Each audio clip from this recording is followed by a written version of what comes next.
Kangen banget deh sama semua yang kita lewati pada masa itu.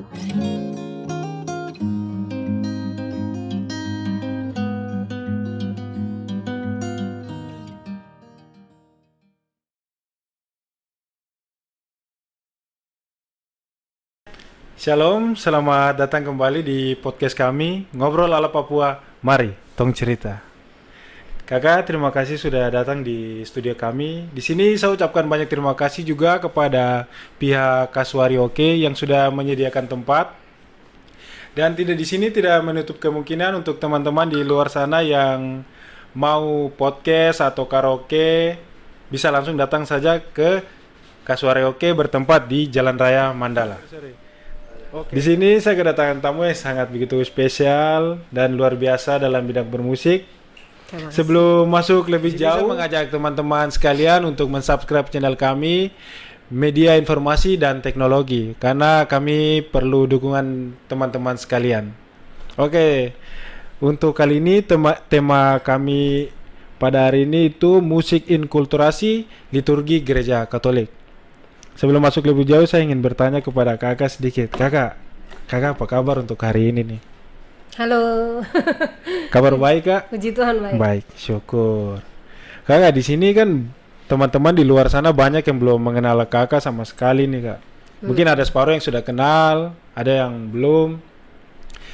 Setidaknya kakak memperkenalkan diri sedikit lah. Oke, jadi saya kenalkan diri. Oke, baik. Terima kasih untuk tim multimedia ya, Katedral Merauke ya, yang sudah memberikan saya kesempatan, ruang untuk berbagi sebenarnya, sharing sama-sama. Dan saya Septina Rosalina Layan. Saya dulu kalau kecil dipanggil Ince, jadi itu nama kecil, nama rumah yang orang hampir semua tahu di Merauke, Ince. Tapi ketika saya ke Jogja, kemudian saya berkarir dalam dunia seni, banyak yang panggil saya nama depan Septina atau Septin ya. Iya. Jadi saya lahir besar di Merauke, SD di Bupul, bapak mama Bupul di Bupul dulu, kemudian SMP di SMP John, SMA saya di KPG. SMA KPG. Ya, SMA KPG, tapi waktu itu masih UPP PG, jadi kita gabung. Jadi selesai studi dari 2000 berapa ya? Pokoknya KPG itu sampai 2010. 2010 tuh yudisium. Nah, cuma saya tidak sempat ikut. Lalu kemudian saya putuskan untuk lanjut studi di Jogja. Jadi studi musik S1 dulu, piano, minor vokal, kemudian belajar komposisi musik itu penciptaan musik. Lalu di akhir studi saya membuat satu konser. Itu ada akulturasi musikal. Saya sebut akulturasi itu ada percampuran dari tiga budaya, Barat, Papua dan Maluku. Di mana saya lahir besar di Papua, tapi saya berdarah Tanimbar. Akhirnya dari intuisi itu saya gabungkan jadi tiga konsep. Kemudian selesai studi di Jogja, kembali tidak ke Merauke. Karena kebetulan waktu itu Papua baru membuka salah satu institut seni budaya Indonesia Tanah Papua. Dan mereka membutuhkan sumber daya manusia di bidang seni.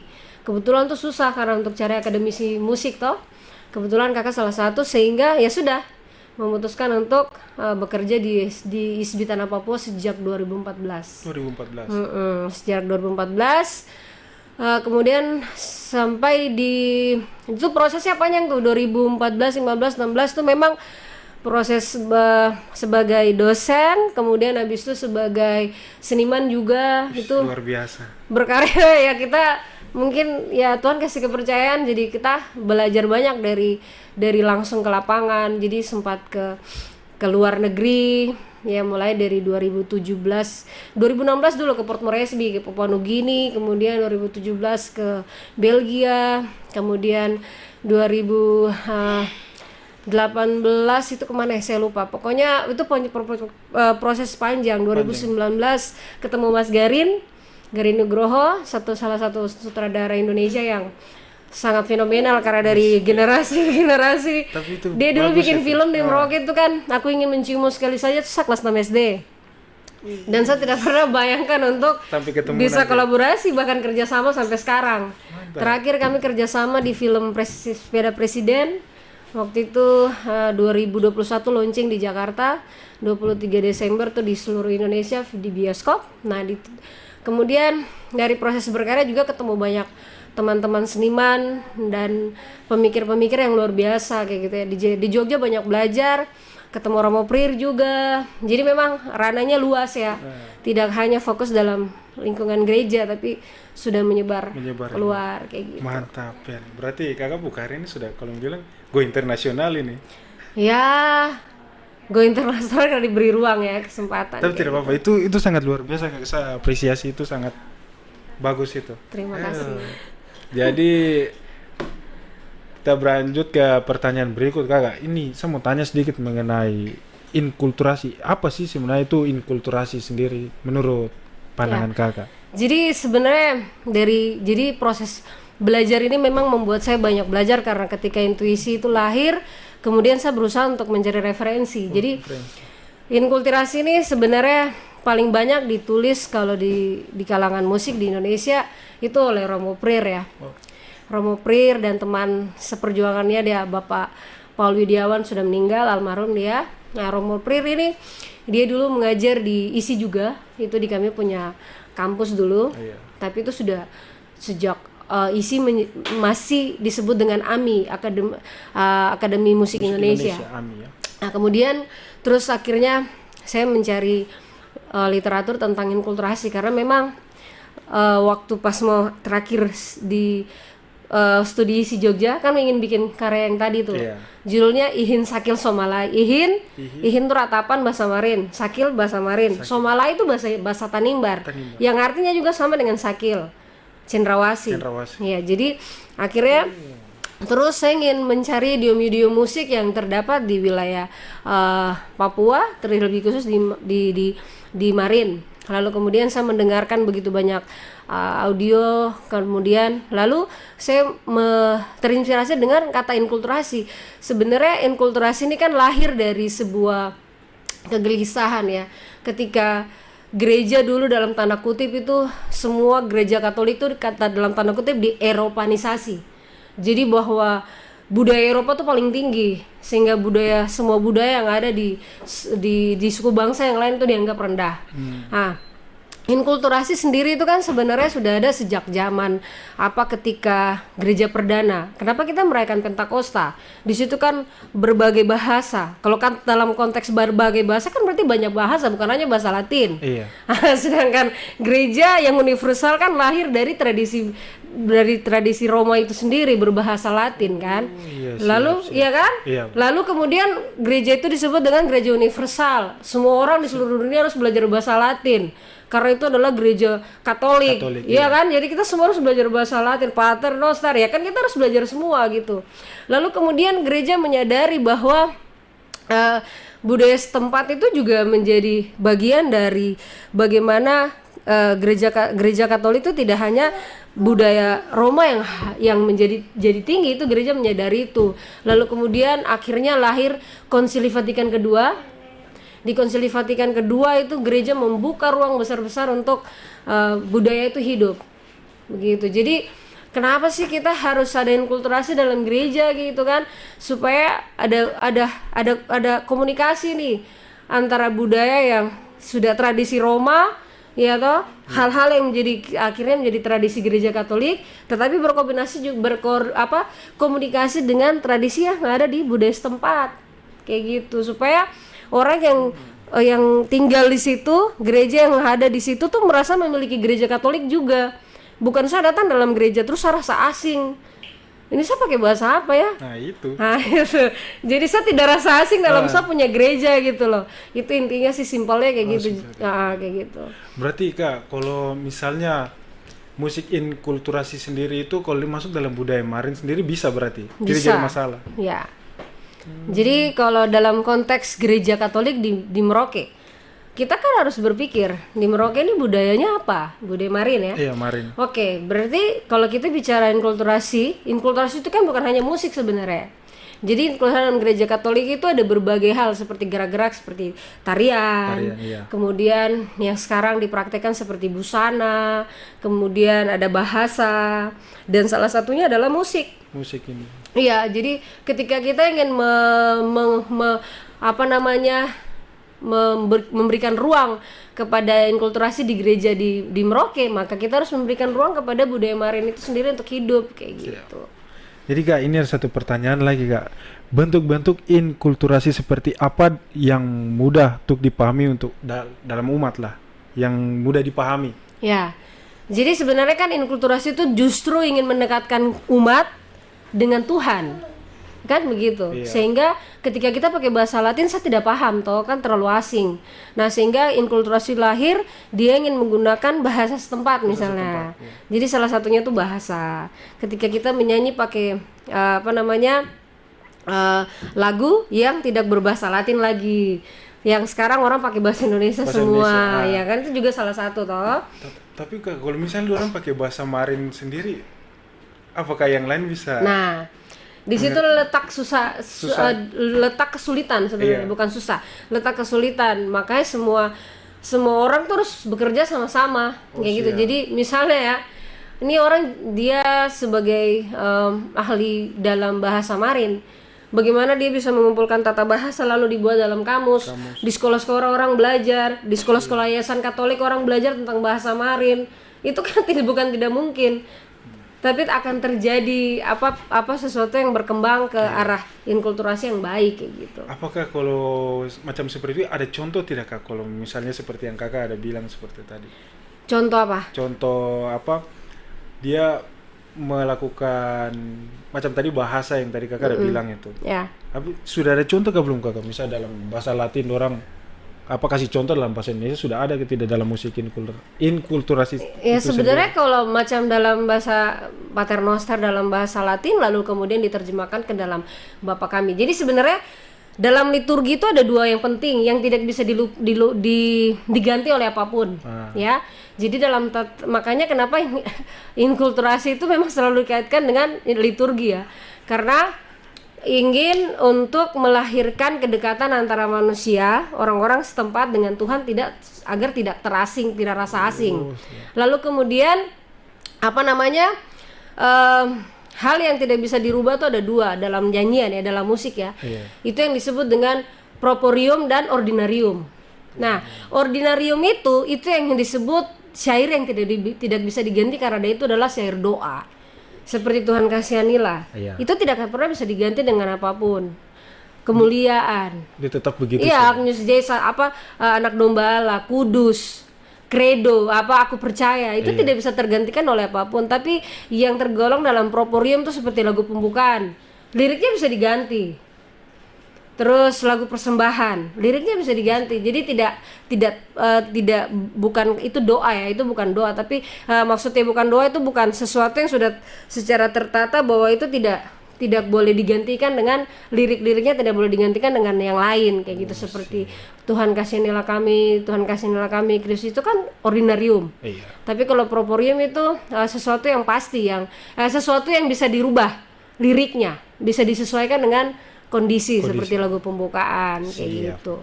Kakak, tapi sebelum kita lanjut lagi, kita break dulu, kita minum sebentar dulu biar agak enak sedikit. Oke, minum kali ini apa? Lain Hati nih, disponsori oleh Era Elektronik. Ini apa nih? Sumber Mas. Lain Hati, ya. Disponsori oleh Sumber Mas, Home Center, Supermarket, bahan bangunan. Kita disponsori minuman ini. Oke, ada minuman. Siap. Ada minuman, ada kue Kak. Kalau Kakak mau santap-santap kecil-kecil tidak apa-apa. Di sini siap. Kue kita juga disponsor oleh Fiona Cake. Oke, ini keren. Kalau yang mau beli kue atau minuman, langsung saja ke Fiona Cake. Fiona Cake ini kuenya enak-enak. Oke, Kak, kita lanjut. Jadi pertanyaan berikut ini, alasan musik inkulturasi muncul di liturgi gereja Katolik, Kakak.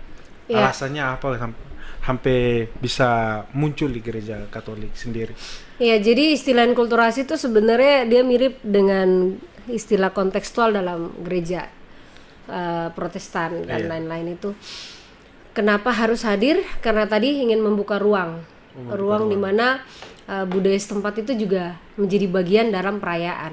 Biar berkembang ya. Berkembang bersama-sama. Jadi itu yang tadi saya bilang, ada korelasi kreatif dan dinamis. Artinya kreatif itu dia berkembang dan dia hidup di gereja setempat. Dia akhirnya tidak menjadi asing, tidak menjadi kaku, tidak menjadi sesuatu yang yang ini jadi kayak sulit untuk jadi kayak saya cuma pergi datang sembahyang terus pulang, tidak dapat apa-apa dalam konteks itu. Jadi inkulturasi itu kenapa itu ingin memberikan ruang itu kayak gitu. Karena di sini yang saya lihat biasa kita pergi ke gereja kan kebanyakan orang lebih terpaku sama core itu saja. Makanya biasa kadang-kadang saya pikir, kenapa tidak masukkan budaya setempat begitu, macam tadi kakak bilang inkulturasi. Karena menurut saya itu nanti lebih dapat maksudnya kita sembahyang. Baru tidak menutup kemungkinan kita punya saudara-saudara yang asli sini, orang takut nanti untuk berkembang di dalam gereja. Kan kebanyakan begitu. Betul. Jadi begitu. Siap kan. Jadi sebenarnya ketika kita mau bikin proses inkulturasi itu tidak mudah ya. Karena kita misalnya mulai dari lagu-lagu aja. 2018 itu saya turun ke KKP waktu itu di suku Yakai. Itu orang-orang tua tuh datang menerima saya luar biasa dan mereka banyak yang menangis. Menangis kenapa? Karena dia bilang begini, anak, kok datang nih macam kayak kita tidak percaya kok mau datang kasih keluar kok waktu hanya untuk kumpul lagu-lagu, kemudian kok bikinnya jadi not. Dan banyak pencipta lagu-lagu yang ada di masyarakat tradisi itu banyak, dan mereka ciptakan yang sebenarnya itu adalah praktik inkulturasi. Mereka menciptakan dengan gaya idiom atau bunyi-bunyian dari alat musik suku asli dengan bahasa asli, tetapi untuk Tuhan. Nah itu sebenarnya sudah bagian dari praktik inkulturasi yang mereka tidak tahu teori apa-apa, tapi mereka melakukan itu hanya untuk apa? Supaya kita ini merasa memiliki kayak gitu. Kita tidak merasa asing di kita punya gereja sendiri gitu. Dan bahkan ada para pastor yang memberikan ruang kepada mama-mama waktu itu di Jumat Agung. Mereka meratap dengan gaya tradisi Yakai. Karena Yakai punya tradisi ratapan juga. Dan pastor kasih ruang. Nah itu berarti kan di sini ada kesadaran bahwa memberikan kesempatan. Dengan begitu mama-mama semua pergi sembahyang di Jumat Agung tuh full. Kalau tidak diberi ruang pasti dong juga malu-malu kan, gitu, malu-malu untuk mau masuk. Bagaimana ya, sudah kita di sini saja. Kita tidak punya kemampuan apa-apa nih. Ya sudah kita di sini saja. Tapi dengan begitu berikan kesempatan ruang untuk benar-benar terlibat dalam liturgi kayak gitu. Oke, baik Kak. Kalau peranan inkulturasi dalam perkembangan Injil di Merauke? Inkulturasi dalam perkembangan Injil ya. Ya, itu yang selama ini kadang-kadang juga menjadi satu refleksi ya. Iya. Gereja di di Merauke ini sudah ratusan tahun ya, bukan puluhan tahun kayak gitu. Nah, artinya kita harus melihat kembali bagaimana misionaris masuk, lalu kemudian saya banyak baca tentang buku-buku yang para pastor tulis, rawa-rawa rawa-rawa tentang bagaimana mereka membuat belajar bahasa lokal, kemudian akhirnya bisa memberikan pelayanan kepada masyarakat. Itu tidak gampang ya. Kemudian perkembangan dari tahun ke tahun. Kalau menurut saya sebenarnya inkulturasi sampai saat ini nih masih sebatas tempelan dalam arti ya sudah, yang penting saya nyanyi lagu bahasa daerah. Nah itu yang penting saya nyanyi lagu bahasa daerah, tetapi tidak ada yang dari saya punya pengamatan ya ini mungkin agak kritis juga sih. Saya tidak tidak mempersalahkan, tetapi saya sebenarnya sangat berharap di mana diberikan kesempatan untuk kita melakukan kerja nyata di lapangan, mulai dari pendokumentasian. Sebelum kita bisa bikin semua, kita harus turun ke kampung-kampung, ke orang-orang tua. Berarti mediasi dulu Iya, kita harus ajak orang tua. Itu yang tadi saya bilang. Ketika inkulturasi itu dia sebenarnya hidup, maka masyarakat juga akan otomatis akan naik gitu. Karena kita harus turun ke bawah. Kita turun ke bawah, kita tanya orang tua, ini lagu-lagu ini bagaimana? Nanti baru dicocokkan secara teologis lagi, ini sudah sesuai atau belum, kayak gitu. Oke. Karena begini Kak, kalau yang pekabaran Injili Kabupaten Merauke sendiri saya rasa kayaknya minim ya Kak. Karena tidak mungkin saya sendiri yang tidak pernah lihat Kak atau bagaimana, tapi setidaknya yang sepengetahuan saya, kayaknya saya rasa kurang untuk pekabaran, karena cuma lewat berdoa atau sembayangan saja, itu yang biasa saya lihat sebenarnya. Ya. Oke, dengan pertanyaan berikut lagi nih Kak, apa penting musik inkulturasi dalam era modern ini Kakak? Ya. Maksudnya pentingnya tuh seperti bagaimana Kak? Saya sampai hari ini secara pribadi masih menganggap inkulturasi itu adalah bagian yang sangat penting. Karena ketika kita tidak melakukan itu, kita akan menimbulkan memberikan jarak ya. Kita memberikan jarak yang cukup jauh ketika misalnya gereja-gereja yang di kampung-kampung yang orang sebenarnya itu mayoritas masyarakat lokal ya, masyarakat lokal. Lalu kita selalu memaksakan dengan konteks tradisi gereja yang sangat kaku, misalnya tidak menghidupkan budaya itu lahir di tempat itu dan berkembang, justru itu memberikan jarak kayak gitu. Jadi saya mau pergi ke gereja, motivasinya apa ya sebenarnya, selain berhubungan langsung dengan Tuhan, hal-hal yang dekat dengan kita yang secara psikologis tuh membangun hubungan intim kita dengan Tuhan, itu justru kita menjadi masalah di situ. Iya kan? Saya tidak tahu bahasa ini, saya takut nanti pastor marah, gitu. Atau saya takut nanti saya dapat marah dari kakak pembina atau apa. Jadi karena tidak menjadi diri sendiri kayak gitu kan. Nah, begitu. Dan ini korelasi inkulturasi budaya dalam liturgi atau lagu gereja Katolik. Korelasinya. Inkulturasi. Jadi korelasi budaya dan lagu ya sebenarnya dalam nyanyian, dalam musik sendiri yang berkembang dalam musik secara universal itu adalah musik barat. Musik barat itu yang kalau secara musikologi kita akan lebih terlalu teknis, kita bicara tentang do re mi fa sol la si do, 7 nada.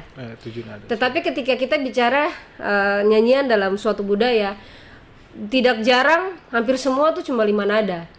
Itu paling banyak, itu yang disebut dengan pentatonis. Itu saja sudah berbeda. Rasanya sudah berbeda. Ketika kita menyanyikan lagu Mazmur yang selama ini kita dengar dengan gaya Jawa, dia akan beda dengan tradisi barat. Gaya barat yang full do re mi fa sol la si do. Nah, ketika kita tarik lagi Papua banyak. Wilayah mana ini? Kita mulai dari wilayah pantai kan, kita di sini ada Animha. Ini kan kita di wilayah Animha ya. Iya. Kemudian nanti kita ada wilayah Saireri, itu di wilayah utara. Utara. Kemudian nanti ada Tabi, dan itu ada Mipago, Lapago. Itu kan sebenarnya punya karakter bunyi musik yang beda-beda. Iya. Nah, jadi yang harus dikerjakan itu tadi yang saya bilang adalah kita memulai dengan bekerja secara studi. Kita turun ke kampung, ada dokumentasi, lalu kita mulai bergerak. Jadi saya memang sudah melakukan itu dari 2018 dan harapannya akan terus berlanjut sehingga di waktu yang Tuhan izinkan bisa menulis inkulturasi musik-musik itu. Tetapi satu hal yang penting, inkulturasi itu bisa digunakan ketika ada pengesahan. Iya, pengesahan dari para uskup setempat. Jadi misalnya kalau kita mau bikin inkulturasi Papua nih, uskup-uskup harus kumpul nih, baru disahkan. Nah, ini inkulturasi gereja Katolik Papua punya ini. Jadi kita sudah punya buku itu, tapi itu dari kerja panjang. Begitu. Berarti kakak, selama kakak ini yang pertama kan kakak tadi bilang di KP kakak sudah coba mediasi dengan warga setempat mengenai inkulturasi. Apakah itu sudah dilakukan kak? Maksudnya, jadi untuk sementara ini apa yang saya sudah buat, banyak banyak yang sudah dinyanyikan dalam misa-misa gitu. Dalam misa di MAPI ya paling banyak ya, paling banyak di gereja di KP. Banyak kor-kor yang sudah menyanyikan lagu-lagu yang saya sudah aransemen ya, yang dapat dari orang-orang tua. Justru itu makanya saya tuh punya kerinduan nih, orang-orang tua kita, orang-orang tua Katolik itu banyak yang jago-jago cipta lagu. Iya, saya orang tua tuh dulu ini. Iya, jago sekali mereka, tapi tidak ada ruang. Padahal kalau inkulturasi hidup mereka pasti akan otomatis. Kan di sini bisa lihat itu di daerah Mangga 2 mama Kimam dorang. Pas kebetulan kita ada duka. Nah, sudah kita panggil lah dorang untuk datang penghiburan malam lah. Nah, saya lihat itu ada main gitar, main tifa, main apa? Ukulele ya. Itu enak sekali orang pakai bahasa daerah. Ini enak juga ya, misalnya dorang nyanyi tapi dalam bahasa dorang gitu. Kenapa tidak sekali-sekali ada di dalam kita punya ruang lingkup dalam gereja begitu? Padahal sudah diberi ruang. Cuma mungkin tidak dikoordinasi dengan baik. Ya itu yang makanya saya bilang. Jadi memang kita punya gereja Katolik sudah buka ruang itu. Tinggal bagaimana kita menghidupkannya saja. Karena kita sudah diberikan ruang itu, tidak salah kita sudah mau dengan cara kita. Karena dalam inkulturasi memberikan kebebasan ya, instrumentasi. Instrumentasi apa yang mau digunakan. Jadi misalnya kalau kita mau pakai ukulele, terus tifa, dalam gereja juga tidak masalah. Karena itu bagian dari inkulturasi. Karena saya rasa itu akan lebih dapat sekali kalau misalnya kita punya saudara-saudara dari orang asli sini bawakan musik dalam bentuk apa namanya, dong punya tradisi, itu saya rasa lebih keren dan lebih dapat. Betul. Oh, berarti di sini kakak juga pasti bisa main musik dong? Ya. Oke. Berarti kakak bisa bawa satu lagu untuk kita di sini? Bisa. Tapi sebelumnya kita minum dulu kakak, biar musiknya agak enak. Saya juga sedikit kaku, jadi tidak apa-apa kita minum sedikit dulu, biar kakak bawa kita dalam lagu. Oke.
Kangen banget deh sama semua yang kita lewati pada masa itu.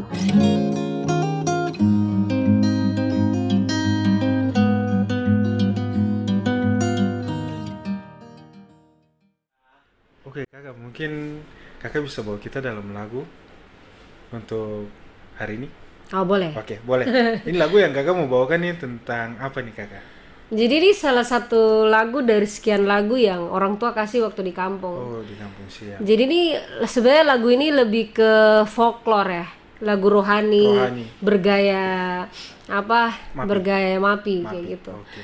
Jadi ada satu orang tua yang dia bilang, anak, kau datang ini, mari kau datang, kau bikin bapak lagu. Sebenarnya banyak lagunya, tapi kita punya waktu yang kadang-kadang tidak bisa. Ya. Judulnya tuh Edo Maria Turganaf. Ya, jadi lagu ini cerita tentang apa, Mama Maria.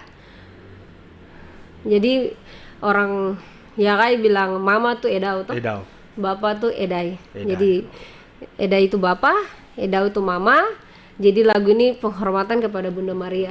Jadi ketika kalau kita luar biasa punya liturgi yang khusus lagu apa, khusus ke bulan Maria, kan ada tuh. Iya. bulan Mei misalnya, terus bulan apa lagi itu bisa biasa dinyanyikan lagu-lagu Edo Maria. Ya, saya pakai juk ya. Siap. Nanti kita ngomong-ngomong lah di sini.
Mantap Kak, sangat luar biasa. Kakak ini sudah pintar menyanyi, pintar main ukulele juga, memang saya percaya itu sangat luar biasa. Kakak punya bakat ini memang sangat luar biasa.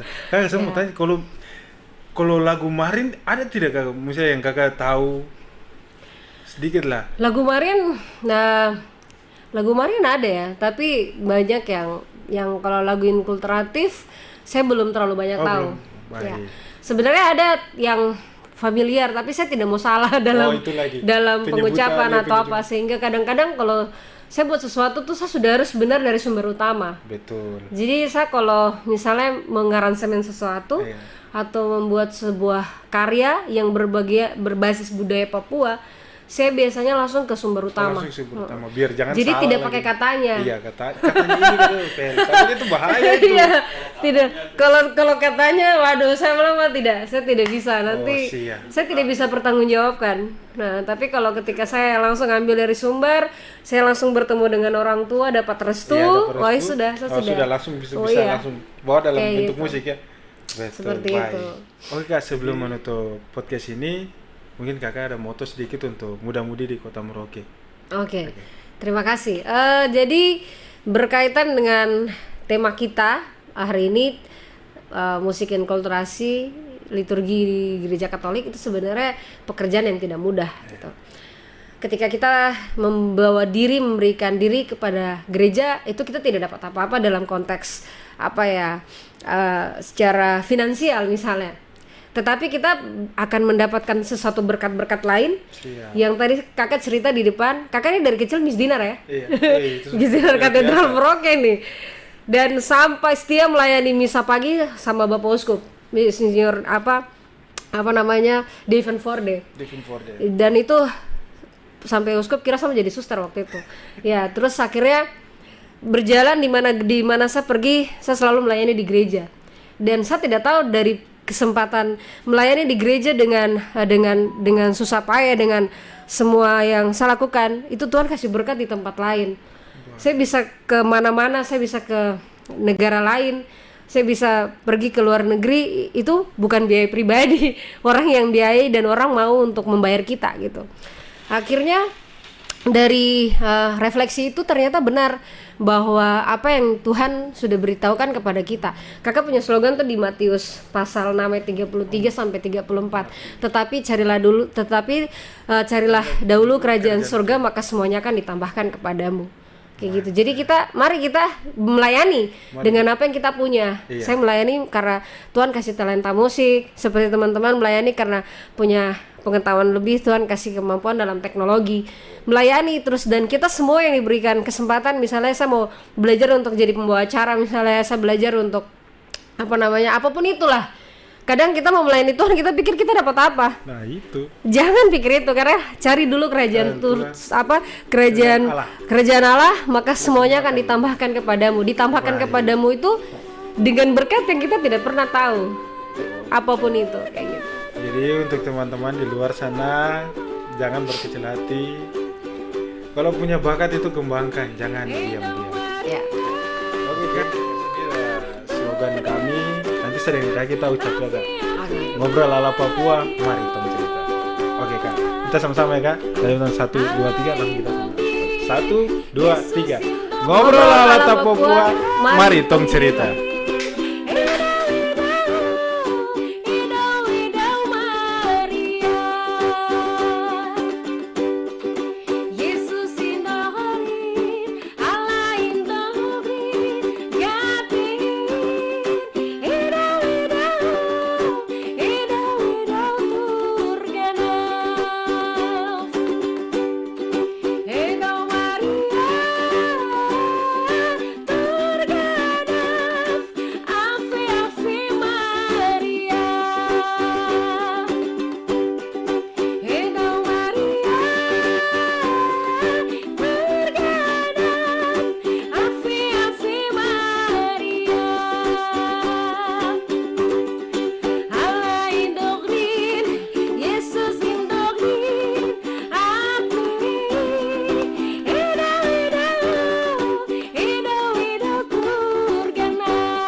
Kangen banget deh sama semua yang kita lewati pada masa itu.